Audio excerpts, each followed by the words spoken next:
Et si le geste que tu t'apprêtes à faire n'était pas le tien? Regarde ta main.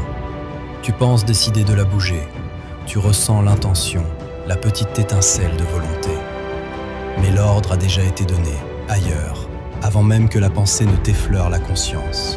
Je marche dans cette ville qui n'a pas changé d'aspect, mais qui a perdu son âme. Je t'observe, j'observe les autres.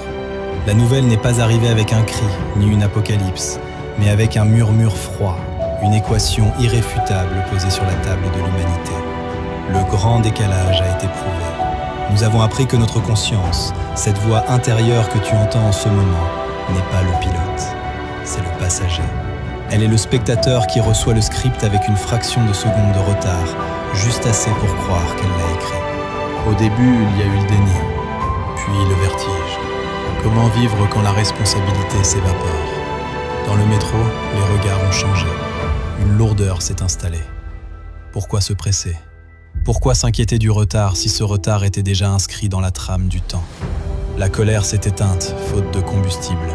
On ne juge plus le criminel avec la même ferveur. On constate l'avarie de la machine.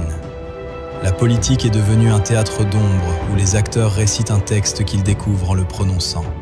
C'est une paix terrifiante, une résignation collective. Pourtant, nous nous adaptons. L'animal humain survit à tout, même à la perte de son illusion la plus chère.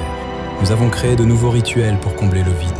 Certains portent désormais des synchroniseurs au poignet, de petits écrans discrets qui vibrent une demi-seconde avant une action majeure. Ils ne prédisent pas l'avenir pour le changer. Ils le signalent pour que l'on puisse s'y abandonner consciemment, pour tenter de fusionner, juste un instant, avec l'inévitable. C'est une danse étrange, où le danseur suit une musique qu'il ne peut pas entendre, mais dont il ressent les vibrations dans le sol.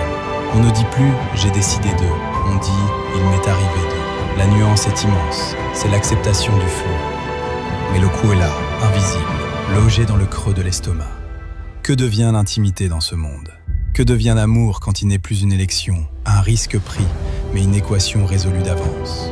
Quand tu touches la peau de l'autre, tu sais que ce désir n'est pas une impulsion de ton âme, mais le résultat d'une chaîne causale infinie qui remonte au début des temps. Il y a une solitude nouvelle ici, non pas la solitude d'être seul, mais celle d'être enfermé dans une trajectoire que l'on ne peut dévier d'un millimètre. La question qui hante nos nuits, celle que je lis dans tes yeux quand tu fixes le vide, n'est plus « que vais-je faire ?» mais quelque chose de plus profond, de plus effrayant. Si nous ne sommes plus les auteurs de nos actes, sommes-nous simplement le public captif de notre propre existence? Je continue de marcher, la pluie tombe exactement là où elle doit tomber. Chaque goutte obéit à sa trajectoire, moi aussi. Je vais tourner au coin de cette rue, non pas parce que je le veux, mais parce que c'est écrit. La sensation de vouloir tourner arrivera juste après. C'est un écho. Je ne suis pas libre. Mais je suis là. Et peut-être que regarder suffit.